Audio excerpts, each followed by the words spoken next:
Bismillahirrahmanirrahim. Assalamu alaikum dear students. Hope you are doing well and healthy. Today we will discuss about sentence structure. The sentence. Okay. So first of all, what is sentence? Sentence is a group of words and group of related are simply a unit of the language which give complete meaning, complete thought. ठीक है, sentence आपके पास क्या है? Sentence आपके पास group of words है या फिर यूनिट ऑफ लैंग्वेज है जो कि complete meaning, complete idea convey करता है. ठीक है, सो सेंटेंस के हमारे पास फिर डिवीज़न है, टाइप्स है. ठीक है, सो इसको हमने डिवाइड किया है. फर्स्ट वन इज़ क्लॉज, मतलब कि सिंपल एक क्लॉज, एक simple sentence and compound sentence and complex sentence. ये थ्री डिवीज़न है जिसमें हमने इसको डिवाइड किया है. ठीक है, सो क्लॉज क्या है? क्लॉज तो आपको ऑलरेडी क्लियर होगा कि क्लॉज हमारे पास सब्जेक्ट एंड वर्ब का कम्बिनेशन है जो कि सम टाइम आपको कंप्लीट मीनिंग देता है एंड सम टाइम आपको इनकम्प्लीट मीनिंग देता है. इससे पहले के लेक्चर में हमने क्लॉज को पढ़ा था. ठीक है, नेक्स्ट सिंपल सेंटेंस है. क्लॉज को आप सिंपल सेंटेंस भी कह सकते हो एंड सिंपल सेंटेंस जिसमें सब्जेक्ट हो, वर्ब हो, ऑब्जेक्ट हो. नेक्स्ट हमारे पास कंपाउंड सेंटेंस है. कंपाउंड सेंटेंस हमारे पास वो सेंटेंस जो कि टू क्लॉज से बना हो. एंड हमारे पास कम्प्लेक्स सेंटेंस है, वो सेंटेंस जिसमें एक तो ये फिर हम बाद में डिटेल से डिस्कस करेंगे. ठीक है, जिसमें एक आपके पास डिपेंडेंट क्लॉज हो, एक इंडिपेंडेंट क्लॉज हो. ओके, सो अभी इसको फिर डिटेल से डिस्कस करते हैं. ठीक है, so the first one is clause. So a clause consists of some words that include a subject and a verb. अभी clause क्या है? clause आपके पास words होगा, मतलब combination group of words है जिसमें एक तो subject होगा and the other one is object. ठीक है, for example our example given, we studied. we क्या है? subject है and studied इसका verb है. A sentence may consist of one clause or two clauses और more than two clauses, मतलब कि एक सेंटेंस में हमारे पास समटाइम एक ही क्लॉज होगा, समटाइम टू क्लॉज होंगे and sometime more than two clauses होंगे. अ सेंटेंस में भी सिंपल, कंपाउंड और कम्प्लेक्स. अभी सेंटेंस के टाइप्स है कि वो सिंपल भी हो सकता है, वो आपके पास कंपाउंड भी हो सकता है, वो आपके पास कम्प्लेक्स भी हो सकता है. ठीक है, ये तो देखिए, ये क्लॉज तो क्लियर है ना. क्लॉज में आपके पास एक सब्जेक्ट आ रहा है, एक ऑब्जेक्ट आ रहा है. सो आपको पहले भी मैंने एक्सप्लेन किया था कि क्लॉज क्या है? सब्जेक्ट वर्ब का कम्बिनेशन होगा. सो इन दोनों में आपके पास सब्जेक्ट इन वर्ब है, वी स्टडीड, तो ये आपके पास सिंपल क्लॉज है. ठीक है, बाकी ये जो simple sentence, compound, incomplete sentence आ रहे हैं इसको फिर हम डिस्कस करते हैं. Okay, simple sentence. Okay, simple sentence has at least one clause. अभी सिंपल सेंटेंस क्या है? इस सेंटेंस में आपके पास वन क्लॉज होगा. Just like example given, the sentence the students enjoyed the lecture.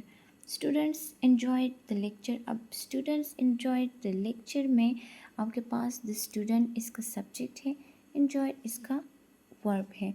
तो इसमें सब्जेक्ट एंड वर्ब आ रहा है. इट मीन कि ये आपके पास क्लॉज है. द लेक्चर इसका ऑब्जेक्ट है, तो अगर ऑब्जेक्ट आप ना लगाए या फिर लगा भी दे तो ये चीज़ तो कंप्लीट हो रही है ना, मतलब कि एक क्लॉज है इसमें. सो इस वजह से ये सिंपल सेंटेंस है. सम टाइम इसके पास इस सेंटेंस के साथ ऑब्जेक्ट आता है एंड सम टाइम इसके साथ ऑब्जेक्ट नहीं भी आता, तब भी ये आपके पास सिंपल सेंटेंस है. Okay, next, it was an interesting discussion. Next example में अगर आप लोग देखें तो it was an interesting discussion है. इट हमारे पास इसका सब्जेक्ट है. ठीक है, इट इसका सब्जेक्ट है, वाज इसका वर्ब है एंड इंटरेस्टिंग डिस्कशन ये इसका ऑब्जेक्ट है. सो इसमें सब्जेक्ट एंड वर्ब है एंड ये जो इन्फॉर्मेशन इसके साथ एक्स्ट्रा लगाई है as an object, as an complement, तो ये क्या है? ये इसके मीनिंग को कंप्लीट कर रहा है, एज एन ऑब्जेक्ट है. तो ये इसमें सब्जेक्ट वर्ब का जो कम्बिनेशन है वो कंप्लीट हो रहा है, इट मीन कि ये आपके पास सिंपल सेंटेंस है जिसमें सिर्फ एक ही क्लॉज प्रेजेंट है। ठीक है, सो अगर आप इसको डिस्क्राइब करें मज़ीद तो यहाँ पे है each sentence it stated in term of subject verb object, मतलब कि ये सब्जेक्ट वर्ब ऑब्जेक्ट पैटर्न में है जो कि यहाँ पे मेंशन है दोनों एग्जांपल्स में। ठीक है, सब्जेक्ट वर्ब ऑब्जेक्ट है, has a definite form of the verb, मतलब कि इसमें अपना वर्ब प्रेजेंट है। ठीक है, जहाँ पे एंजॉयड है यहाँ पे वॉज है। ओके, नेक्स्ट है cantt be broken into smaller sentences because each sentence has just one verb. Verb इसमें एक है तो इसको आप स्मॉलर सेंटेंसेस में डिवाइड नहीं कर सकते। अगर आप इसको पार्ट में तोड़ोगे, इसको ब्रोक करोगे, तब भी ये पेयर आपके पास फ्रेजेस बनाएगा, क्लॉज नहीं बना सकता। ठीक है, सो ये आप इसको स्मॉलर सेंटेंसेस में कन्वर्ट नहीं कर सकते। नेक्स्ट है जस्ट हैज़ वन क्लॉज, इसमें वन क्लॉज है जिस तरह मैंने एक्सप्लेन किया, and each sentence has is grammatically correct. आपके पास दोनों sentences grammatically according to grammar दोनों स्ट्रक्चर्स ठीक है, सही है। ठीक है, नेक्स्ट हमारे पास क्या है, नेक्स्ट हमारे पास है compound sentences. So the following sentence consist of two shorter sentences और clauses join together with a conjunction and. ठीक है, सो कंपाउंड सेंटेंसेस आपके पास क्या है, कंपाउंड सेंटेंसेस आपके पास सेंटेंस इस तरह के सेंटेंसेस जिसमें टू इंडिपेंडेंट क्लॉजेस कंबाइन होते हैं किसी भी कंजंक्शन के बेस पे, कंजंक्शन इसको जोड़ता है, एंड कंजंक्शन हमारे पास कौन सा होगा, कोऑर्डिनेटिंग कंजंक्शन होगा, जिसमें आपके पास फैन बॉयज़ है। ठीक है, फैन बॉयज़ में जितने सारे कंजंक्शन है वो कंपाउंड सेंटेंस में यूज़ हो सकते हैं। सो एग्जांपल आप लोग देखिए, it has been very difficult writing the report and I have missed due date. ठीक है, क्या है कि इसमें अब देखिए it has been very difficult writing the report, मतलब कि अभी इसमें सब्जेक्ट है। ठीक है, इसमें ये इट इसका सब्जेक्ट है, इट इसका सब्जेक्ट है, हैज़ बिन इसका हेल्पिंग वर्ब है, मैन वर्ब है। ठीक है, नेक्स्ट इसका ये मतलब ये जो यहाँ पे आ रहा है इसका ऑब्जेक्ट है, एंड क्या है, ये इसका कोऑर्डिनेटिंग कंजंक्शन है। ये सेंटेंस वन है, क्लॉज वन है। इन द नेक्स्ट आई इसका सब्जेक्ट है, हैव हेल्पिंग वर्ब है, मेस्ट इसका वर्ब है, एंड द ड्यू डेट इसका ऑब्जेक्ट कम्प्लीमेंट है। ठीक है, या ऑब्जेक्ट है। सो सेंटेंस यहाँ पे दो सेंटेंसेस है, दो क्लासेस है जिसको ज्वाइन किया है एंड ने, इन दोनों इंडिपेंडेंटली स्टैंड कर सकते हैं, इसलिए ये आपके पास कंपाउंड सेंटेंस है। Okay, so in the above example each clause can stand its own, मतलब कि दोनों क्लॉजेस दोनों सेंटेंसेस अकेले सरवाइव कर सकते हैं, मतलब किसी दूसरी चीज़ पे डिपेंड नहीं कर रहे। Grammatically these clauses are of equal status, मतलब इक्वल स्टेटस है। स्टेटस का मतलब है कि दोनों या तो डिपेंडेंट है या तो इंडिपेंडेंट है, तो यहाँ पे दोनों इंडिपेंडेंट है, मतलब कि दोनों का स्टेटस सेम है। Next, the sentence is a compound sentence. Yes, definitely the sentence is a compound sentence. Compound sentence can have two or more clauses of equal status. मतलब कि इसमें दोनों status के equal clauses use हुए हैं. Each clause is a main clause and can stand alone. Main clause है मतलब कि वो independent clause है. ठीक है, इससे पहले मैंने आपको क्लॉजेस की टाइप्स में बताए थे कि मेन क्लॉज क्या है एंड डिपेंडेंट क्लॉज क्या है, सबऑर्डिनेट क्लॉज क्या है। ठीक है, so main clause and subordinate clause आपको क्लियर है। सो ये आपको बता रहे हैं कि दोनों मेन क्लॉज है, मतलब कि दोनों इंडिपेंडेंट क्लॉजेस है। ओके, नेक्स्ट है complex sentence. Okay, so complex sentence is what? Complex sentence has two or more clauses. complex sentence में आपके पास two और more clauses होंगे, बट complex sentence में आपके पास एक dependent clause होगा और एक independent clause होगा, मतलब equal status के clauses आपके पास नहीं होंगे। ठीक है, so the clauses and the complex sentence are not of the same status. ठीक है, मेन क्लॉजेस नहीं होंगे, एक आपके पास मेन क्लॉज होगा एंड द अदर आपके पास सबऑर्डिनेट क्लॉज होगा जो कि डिपेंड करेगा, ठीक है। And a complex sentence one clause is the main clause and the one are the more coordinate clauses, sorry subordinate clauses, ठीक है। सो वो आपके पास सबऑर्डिनेट क्लॉजेस होंगे, मतलब कि वो डिपेंडेंट क्लॉजेस होंगे। इन एक आपके पास मेन क्लॉज होगा, इट मीन कि वो इंडिपेंडेंट क्लॉज होगा, ठीक है। सो देखिए यहाँ पे कम्प्लेक्स सेंटेंस में आपके पास एक तो मेन क्लॉज होगा, एक आपके पास सबऑर्डिनेट क्लॉज होगा। मेन क्लॉज मतलब कि independent clause and subordinate clause मतलब कि डिपेंडेंट क्लॉज। सो एग्जाम्पल है, आई contacted the tutor immediately when I heard that she find my report. अब I contacted with the tutor immediately, ठीक है। सो ये क्या है, ये एक इंडिपेंडेंट क्लॉज है, मेन क्लॉज है जो किसी दूसरी चीज़ पे डिपेंड नहीं कर रहा। इसमें आई क्या है, इसका सब्जेक्ट है, कंटेक्टेड इसका वर्ब है, ट्यूटर इमीडिएटली तो ये इसका कॉम्प्लीमेंट है, ऑब्जेक्ट है। एंड नेक्स्ट को अगर आप देखें यहाँ से तो ये मेन क्लॉज है, क्लॉज वन है। कंजंक्शन कौन सा यूज़ हुआ है, व्हेन यूज़ हुआ है, ठीक है। नेक्स्ट आपके पास है I heard this that she find my report, ठीक है।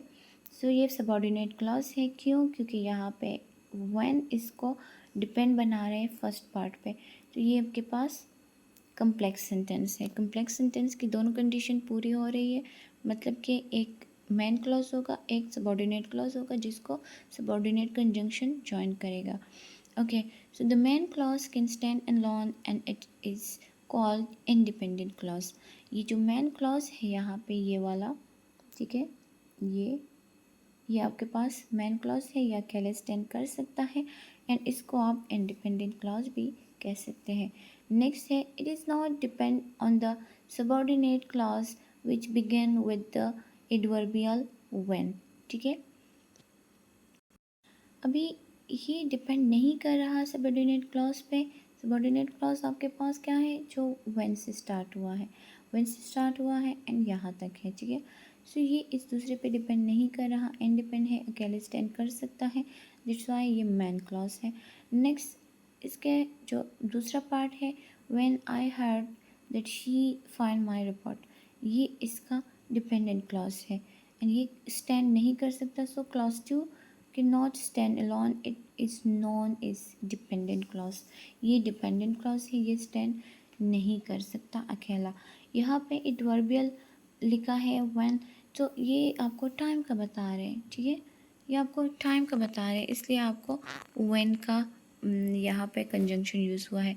रोल एज इन कंजंक्शन है क्योंकि ये टू क्लॉजेस को जोड़ रहा है, ठीक है। एंड अगर इसको आप सेपरेट करें तो ये आइडिया आपको एज एन एडवर्ब दे रहा है। ओके, होप सो के लेक्चर की समझ आ गई होगी। अब अगर इसको समराइज़ करते हैं तो समरी इसकी है, a clause consist of words that include subject and verb. Clause आपके पास क्या है, क्लॉज आपके पास वर्ड्स हैं, ठीक है, मतलब ग्रुप ऑफ वर्ड्स होंगे जिसमें होगा आपके पास सब्जेक्ट एंड वर्ब। नेक्स्ट है simple sentence consist of at least one clause. Simple sentence आपके पास क्या है, सिंपल सेंटेंस में आपके पास क्या होगा, वन क्लॉज होगा। नेक्स्ट है, a sentence is stated in term of subject verb object. Simple sentence में आपके पास आ सकता है सब्जेक्ट वर्ब ऑब्जेक्ट। एक सिंपल सेंटेंस में ये तीनों आ सकते हैं, इन सम टाइम इसमें सब्जेक्ट वर्ब होगा क्योंकि क्लॉज होगा एंड इसको आप सिंपल सेंटेंस भी कह सकते हैं अगर वो इंडिपेंडेंट है। नेक्स्ट है, compound sentence can have two और more clauses of equal status. अब कंपाउंड सेंटेंस में आपके पास क्या होंगे, टू और more clauses of equal status होंगे। नेक्स्ट है, each clause is a compound sentence can stand in a compound sentence can stand alone. Sentence अगर आप अगर कंपाउंड सेंटेंस है तो उसमें दोनों क्लॉजेस, ईच क्लॉज उसमें अकेले स्टैंड कर सकेंगे। नेक्स्ट है, complex sentence can have two और मोर क्लॉजेस। कम्प्लेक्स सेंटेंस में आपके पास होंगे टू और more clauses of unequal status. Unequal status मतलब कि एक डिपेंडेंट क्लॉज होगा एंड एक इंडिपेंडेंट क्लॉज होगा। नेक्स्ट है in complex sentence one clause is a main clause and the one is more subordinate clause, मतलब कि एक तो मेन क्लॉज होगा किस चीज़ में, कम्प्लेक्स सेंटेंस में आपके पास मेन क्लॉज होगा एक, एंड दूसरा आपके पास सबॉर्डिनेट क्लॉज होगा। होप सो कि आपको लेक्चर की समझ आ गई होगी। अगर इससे रिलेटेड कोई भी क्वेश्चन हो आप लोगों का, सो आप ऑनलाइन क्लास में आप मुझसे पूछ सकते हैं, ठीक है। So take care, have a nice day, अल्लाह हाफिज़।